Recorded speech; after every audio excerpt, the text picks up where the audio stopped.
We'll be talking about trade on the Silk Road, the Trans-Saharan trade, and the Indian Ocean trade. I'm going to be talking about the Silk Road today. I'm going to be talking about trade on the Indian Ocean. I'm going to be talking about the Trans-Saharan trade.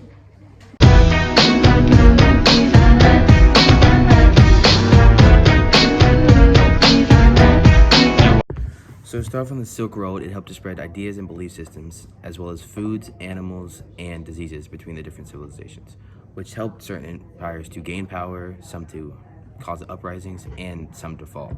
The Mongols' effect on the Silk Road had the largest because of the fact that they were able to establish a large empire, which then guaranteed the safety on the Silk Road, which is why before it was unable to continue.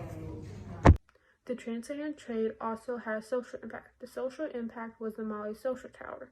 The social tower consisted of the royals being at the top, and below them were the elites, and then below them were merchants, and then below them were religious people and military, and then below, at the very bottom, was peasants and slaves. The Trans-Saharan trade resulted in economic expansion in Africa, and large Islamic trading empires developed that controlled West African trade. These trading empires converted to Islam and supported the development of Islamic culture in this region. Okay, so I'll be talking about the Indian Ocean trade, and as well as we know, the trade helped cause the spread of disease like leprosy and malaria. Okay, so the trade on the Indian Ocean, it's just really connecting everybody, like on the sense of if you lived in Africa and then you lived on Asia, like you usually did not have that much connection, really. So the trade just kind of opened up that, hey, we can actually see each other, talk to each other, and even trade like our goods. Because all across the world, we have places that we have different stuff of our own. Like the US sells stuff that Asia doesn't sell, if that makes sense. Like, of back then, meaning not right now. But, like, the spread of bananas and coconuts from one place to another helps like increase the health and the wealth of the people that are living there. Like the monsoon winds helped them send more ships out, which really in turn helped their wealth because then they're taking their goods that they have in their area and taking it to a different area. Like, oh, hey, look at what we got. And they're like, hey, I really like this stuff. Let me get this stuff while it's here. So the more ships that come out, the more stuff they get to give out.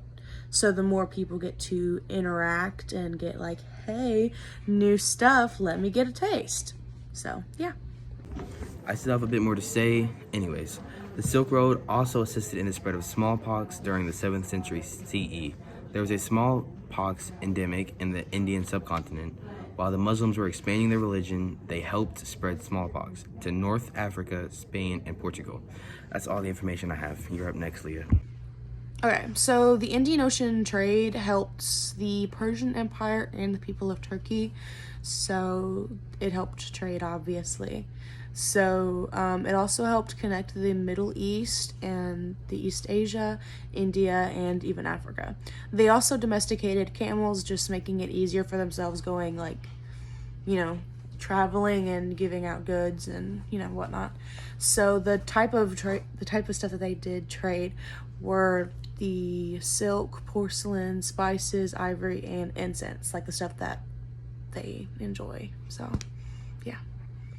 Okay, so the Trans-Saharan trade had a political effect as well. It caused the Kingdom of Mali to rise, which held a monopoly of trade of horses and metal. But not like the game Monopoly. This means that they were the only ones selling these items at the time.